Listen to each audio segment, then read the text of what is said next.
Let me stop playing. Shalom, shalom, everybody. It's your brother Yakub. Back again with y'all one more time. All praises to the Most High. I gotta say this before we even get started, man. YouTube, y'all did y'all thing last week. Y'all actually sent the notifications out, man. I had new people talking to me in the comments and stuff that I've never spoken to before. I had a couple people that watched that I've never known to watch before, so I'm grateful. All praises to the Most High for that. I pray y'all do it again this week, man. Bring on even more, man. Bring on some more folks. I'm ready to talk to everybody. Like, I love talking to y'all in the comments. Even the ones that I don't agree with. Matter of fact, I made a little adjustment, and I'm not even going to speak on it, but the person who left the comment, what they say, don't be a stumbling block to your brother or your sister. I didn't see anything wrong with it, but anybody, you know what I'm saying? The person in the comment, you know what you said.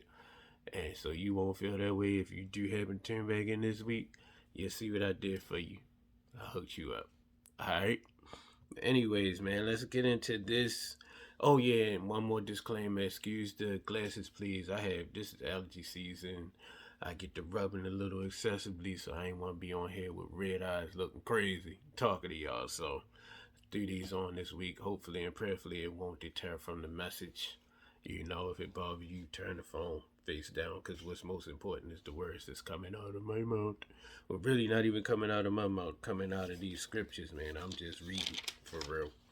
But with that being said, let's get into this, man. I'm just grateful to the Most High for allowing me to be here with y'all one more time here. And thank y'all so much for tuning in. It means the world.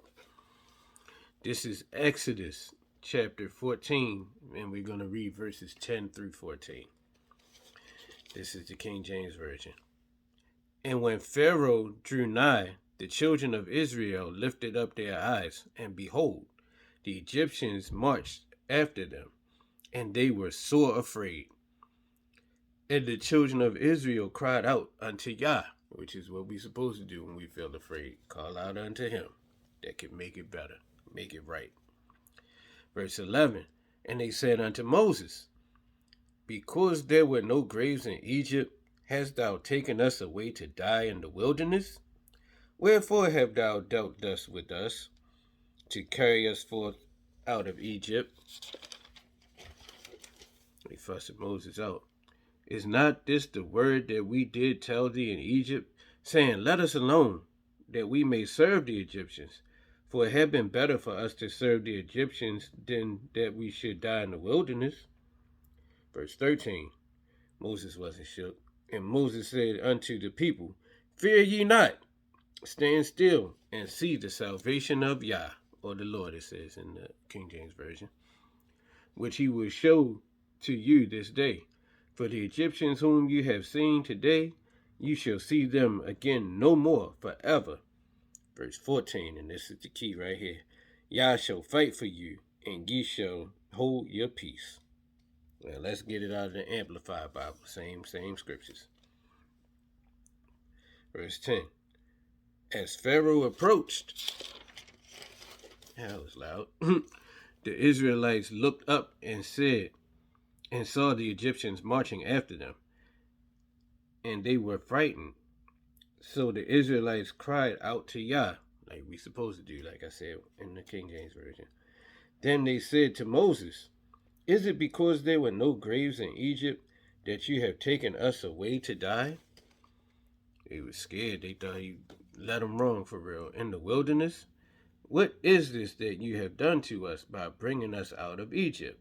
Here Moses thinking he doing a good thing and delivering them out of Egypt.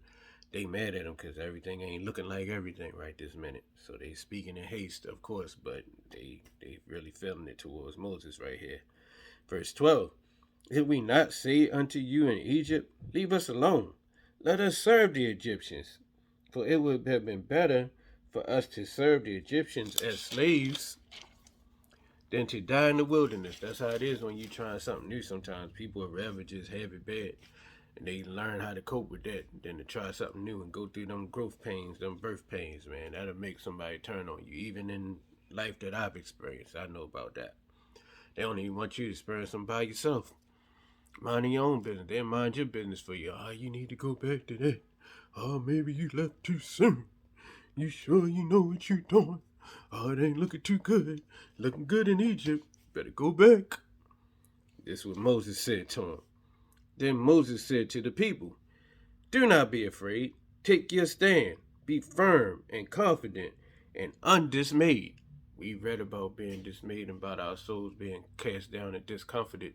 I think we talked about that last week. And what we supposed to do? Just what they did. Cry out to Yah, but Moses telling them, take your stand, be firm and confident and undismayed, and see the salvation of Yah. When you down to nothing, the Most High is up to something. When you in His Word and you doing what He told you to do. Know that.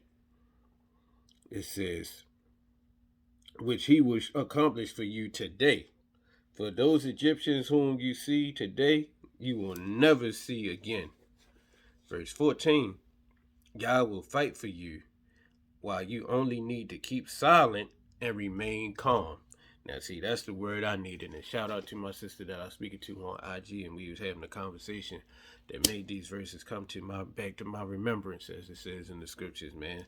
Like, I used to be a kid growing up who was one of them smart aleck kids that had an answer for everything, to the point where it make your grandma and your mom be like, all right now, boy, don't sass me here. Got an answer for everything. And you think that's a good thing. You know, somebody cracking on you, somebody got a joke for you or whatever, and you always got that snappy comeback.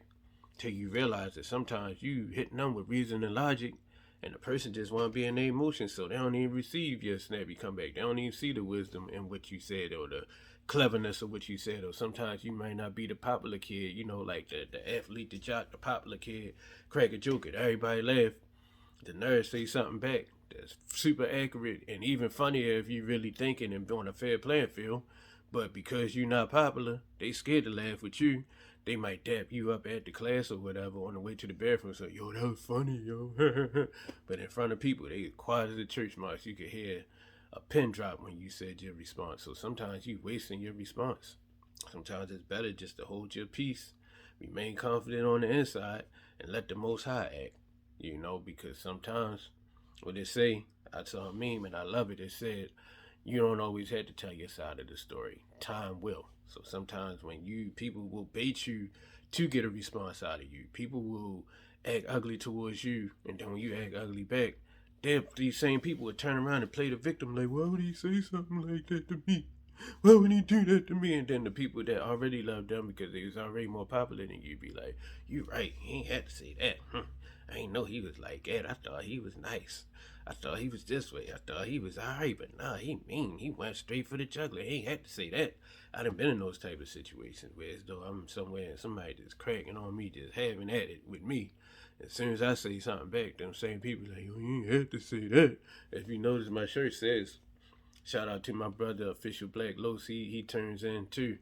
Good brother of mine, man. His hip hop, man, is on point, man. He say some real truthful stuff, some real meaningful stuff. Stuff even for the kingdom at times, man. Shout out to that brother. But I saw him with a similar shirt to this on. I told him I was gonna bite the idea. Well, that's what we used to say back in the day, bite. Copy.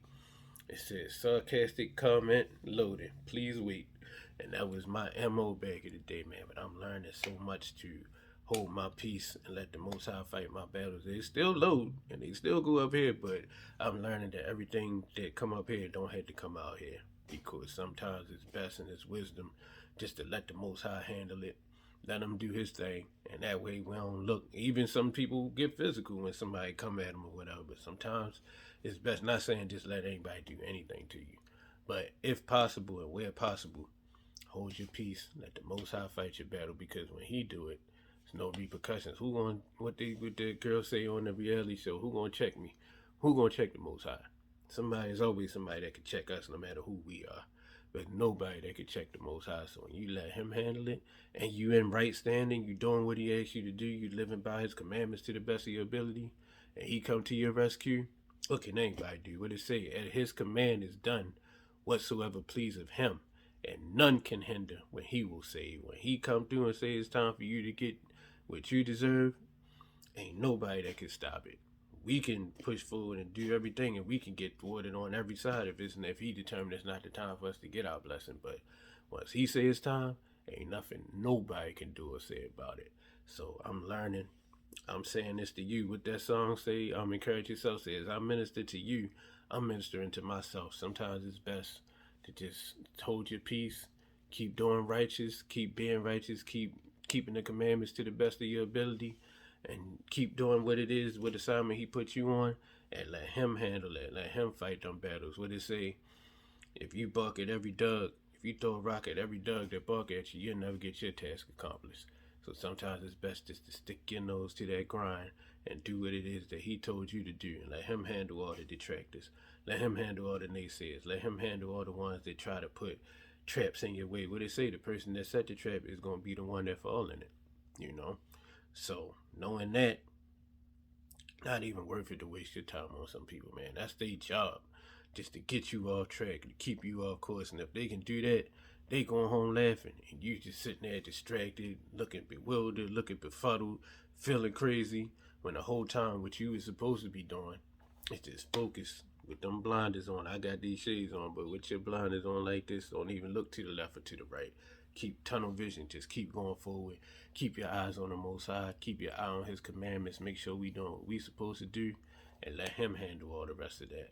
We shall hold our peace, and He shall fight for us. We'll say, stand still. My mama used to love that verse. Stand still and see the salvation of the Lord. See the salvation of Yah. So I'm encouraging y'all to try that, man. I mean, we tried other things and it ain't go well. Let's try it His way and see how that go for us. I ain't gonna be before y'all long this week. I think that's good right there.